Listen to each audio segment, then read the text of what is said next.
சரி, நம்ம கோயிலுக்குள்ள போய் சிவபெருமானை வணங்குறதுக்கு முன்னாடி இங்க கோயிலுக்கு வெளியே இருக்க நந்தியை பாருங்களேன். சிவபெருமானுக்காக செய்யப்பட்ட நந்தி மாதிரி தெரியலங்க. இந்த கோவிலுக்காக செய்யப்பட்ட நந்தி மாதிரி தான் இருக்கு. ஏன்னா உருவத்துல அவ்வளோ மிகப்பெரியதா இருக்குங்க இந்த நந்தி சிலை. ஆனா இந்த நந்தி ராஜேந்திர சோழன் அவர்கள் ஆட்சி காலத்துல செய்யலைங்க.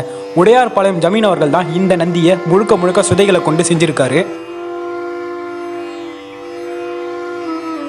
நீங்கள் இந்த கோயிலுக்கு வந்தீங்கன்னா காலையில் 7 மணிலேருந்து மதியானம் 12 மணிக்குள்ளே வந்துருங்க. ஏன்னா அப்போ தான் நட திறந்திருக்கும். பிறகு மாலை 4 மணிலேருந்து 8 மணி வரைக்கும் தான் நட திறப்பாங்க. இதற்கு இடைப்பட்ட வேலையிலும் கோவில் திறந்து தாங்க இருக்கும். நீங்கள் வந்தீங்கன்னா கோவிலுக்கு வெளியே தான் சுற்றி பார்க்க முடியும். அன்டைமில் வந்தீங்கன்னா கோயிலுக்குள்ளே இருக்க சிவபெருமானை நம்மளால் பார்க்க முடியாதுங்க.